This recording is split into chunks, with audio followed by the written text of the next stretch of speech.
እንደምን አላችሁ? እኔ አለው እግዚአብሔር ይመስገን ደህና ነኝ። ዛሬም በጠቃሚና በአዲስ ፕሮግራም በድጋሜ ተገናኝተናል። በዛሬው የጤና ፕሮግራማችን ላይ የምንመለከተው የምጥ መቃረብ ምልክቶችን በዚህ ቪዲዮ ላይ በሚገባ የምነግራችሁ ይሆናል ማለት ነው። ምጥ ሲቃረብ ምን ምን ምልክቶችን ታያላችሁ? የውሸት ምጥናም ትክክለኛ ምጥ በምን ይለያሉ የሚለውን በዚህ ቪዲዮ ላይ የማሳውቃችሁ ይሆናል። ይህ የጤና ትምህርት ታዲያ ለበርካታ ሰዎች በጣም ጠቃሚና አስፈላጊ ስለሆነ ሁላችሁም በቅንነት ላይክና ሼር በማድረግ ሌሎችንም አስተምሩ አሳውቁላለሁኝ። ከዚህ ቪዲዮ ጋር በተያያዘ ጥያቄ ካላችሁም ሀሳብ አስተያየት ካላችሁም በኮመንት ላይ ልታሰፍሩልኝ ትችላላችሁ። በቀጥታ ወደ ጤና ትምህርታችን የማልፍ ይሆናል። በምጥ እናም በወሊድ ጊዜ ማህፀን በተደጋጋሚ የመኮማተርናም የመላላት ሂደትን ያደርጋል። ይህ ሂደት የማህፀን በር እንዲሳሳና እንዲከፈት በማድረግ ልጁ እንዲወጣ ሰውነትሽን ያዘጋጀዋል ማለት ነው። ማንም ሴት ስለ መውለድ ስታስብ የምትፈራው ትልቁ ነገር ምጥን ማማጥ ነው። የሁሉም ሰው ምጥ ቢለያይም የምጥ ህመም ከምንም ጋር የሚወዳደር አይደለም። ማለትም ከፍተኛ ህመም ይኖራችኋል ማለት ነው። አንዳንድ ሰዎች ላይ ምጥ በጣም ከፍተኛ ሊሆን ይችላል፣ ከቀናት በላይ ሊዘል ይችላል። አንዳንድ ሴቶች ደግሞ ምጥ ብዙም አይጠናባቸውም። ስለ ምጥ ማወቅ እንድትፈሪ ሳይሆን እንድትዘጋጅ ግን ሊያደርግሽ ይገባል ማለት ነው። አሁን የምነግራችሁ ነገር እስቲ የምጥ አይነቶችን ልንገራችሁ። ምጥ እንግዲህ ሁለት አይነት ምጥ ይሆናል ማለት ነው። አንደኛውና የመጀመሪያው የውሸት ምጥ ወይም በተለምዶ መንገድ ጠራጊው ምጥ ይባላል። ሁለተኛው ደግሞ የመውለጃሽ ቀን ሲደርስ የሚጀምርሽ እውነተኛ የሆነ የምጥ አይነት ነው። እርግዝና የሚከሰትበት ትክክለኛ ጊዜ ስለማይታወቅና የወሊድ ቀንሽ 2 ሳምንት ወደፊት ወይም ወደኋላ ሊል ስለሚችል ምጥ መቼ ሊጀምርሽ እንደሚችል እርግጠኛ መሆን አትችም። ምክንያቱም ትክክለኛ እርግዝና ወይም ደግሞ ልጅ የሚወለደው ከ37 እስከ 40 ሳምንታት ባለው የእርግዝና ጊዜ ውስጥ ነው። አንዳንድ ጊዜ ደግሞ አለፍ ብሎም እስከ 42 ሳምንታት ድረስ ሊቆይ ይችላል። ከ42 ሳምንታት በላይ ከሆነ አዋላጅሽ ወይም ደግሞ ዶክተርሽ በግዴታ እንድትወልጂ የተለያዩ መንገዶችን ይጠቀማል ማለት ነው። ትክክለኛው ምጥ ከመጀመሩ 2 ሳምንታት አስቀድሞ ማህፀንሽ መፍታታት ይጀምራል። ይህ ለዋናው ምጥ ቅድመ ዝግጅት ነው። ይህ የማህፀን መፍታታት ለብዙ ሴቶች ባያስታውቅም ለአንዳንድ ሴቶች ልክ የወር አበባ ሲመጣ የሚሰማን አይነት የሆድ ቁርጠት እንዲሰማቸው ያደርጋል ማለት ነው። ይህንን የሆድ ቁርጠትም ነው መንገድ ጠራጊ የምንለው የልጅሽን መምጣት እያበሰረ ስለሆነ። እውነተኛ ምጥን ከውሸተኛው ምጥ መለየት ትክክለኛ ምጥሽ ሲመጣ በአፋጣኝ ወደ ሐኪም ቤት እንድትሄጂ ይረዳሻል። የእውነተኛ ምጥ ምልክቶች ምንድናቸው የሚለውን ደግሞ አሁን እነግርሻለሁ። የእንሽርት ውሃ መፍሰስ ዋነኛው የእውነተኛ ምጥ ምልክት ነው። የእንሽርት ውሃ ልጅሽን ከቦ ከአደጋ የሚጠብቀው ፈሳሽ ነው። ልጅሽ እንዲወጣ የእንሽርት ውሃ ግዴታ መፍሰስ አለበት።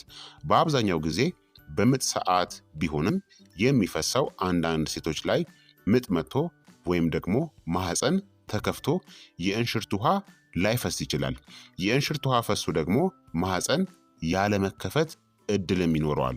ቀድሞ የእንሽርት ውሃ ፈሶ ምጥ ካልጀመረሽ የምጥ መርፌ ሲሰጥ ምጥሽ መጥቶ የእንሽርት ውሃሽ ካልፈሰሰ ደግሞ አዋላጅሽ የእንሽርት ውሃው እንዲፈስ ታደርጋለች። ይህ የሚሆነው በአንድ በኩል ምጥ ከመጣ ወይም ማህፀን ከተከፈተ ልጁን ገፍተሽ ለማውጣት የእንሽርት ውሃሽ መፍሰስ ስላለበት ሲሆን፣ በሌላ በኩል ደግሞ የእንሽርት ውሃሽ ከፈሰሰ ልጁ እንዳይታፈን የምጥ መርፌ ተሰጥቶሽ ማማጥ መጀመር ስላለብሽ ነው ማለት ነው። የእንሽርት ውሃሽ ከፈሰሰ ከ12 እስከ 24 ሰዓታት ውስጥ መውለድ አለብሽ። ያለበለዛ ልጅሽ ኢንፌክሽን ሊያጋጥመው ይችላል። የመታፈን አደጋም ሊኖር ይችላል። የሆድ ቁርጠት ደግሞ ሌላው የምጥ ምልክት ነው። በመጠንም በፍጥነትም ከመንገድ ጠራጊው ይጨምራል። እያንዳንዱ ቁርጠት ለረጅም ጊዜ የሚቆይና በጣም የሚያም ሲሆን ቶሎ ቶሎ የሚመላለስም ይሆናል። ምንም በማድረግ ሊቀል አይችልም። ህመሙም ከጀርባሽ አንስቶ እምብርትሽ ድረስ የሚዞር ህመም ነው። የማህፀንሽ በር መስፋትም ይጀምራል። ከዜሮ ተነስቶ እስከ 10 ሴንቲሜትር ድረስ ይሰፋል ማለት ነው። ስለዚህ እነዚህ የትክክለኛ ወይም የእውነተኛ ምጥ ምልክቶች ናቸው ማለት ነው። አሁን ደግሞ በሁለተኛነት መንገድ ጠራጊ የሚባለው ወይም ደግሞ የውሸት ምጥ የምንለው ምልክቶቹን እነግርሻለሁ። በወር አበባ ጊዜ የሚሰማሽን አይነት የሆድ ቁርጠት ሊሰማሽ ይችላል። የሚያምሽን ቦታም ለይተሽ የማወቅ እድልሽም አናሳ ነው። በአብዛኛው ጊዜ ገላን በመታጠብና እረፍት በማድረግ ስሜቱን ማጥፋት ይቻላል። ያለበትን ሁኔታ በመቀየር በመቀመጥ፣ በመተኛት ወይም ደግሞ በመራመድ እንዲቀልሽ ማድረግ ትችላለሽ። ይህ ስሜት በተወሰነ የጊዜ ልዩነት የሚከሰት ሲከሰት የማይቆይና እንደ እውነተኛ ምጥ የማያም ነው።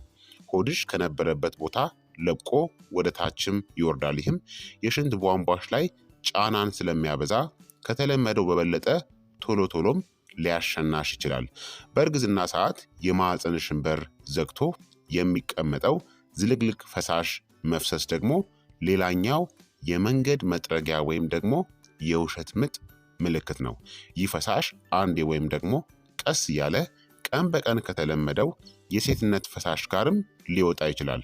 የተዝለገለገና ቀይ ወይም ቡኒ የሆነ ቀለምም ይኖረዋል ማለት ነው። ስለዚህ እነዚህን ምልክቶችን የምታስተውይም ከሆነ የውሸት ምጥ ምልክት ነው ማለት ነው። ግን ግራ ሊያጋባሽ የሚችል ከሆነ በአፋጣኝ ከአቅራቢያሽ ካለው የጤና ተቋም በመሄድ ቼክ ማድረግ ያስፈልጋል ማለት ነው። ስለዚህ ክቡራትና ክቡራን ተመልካቾቼ የዛሬው የጤና ትምህርት እንግዲህ ይህንን ይመስል ነበረ።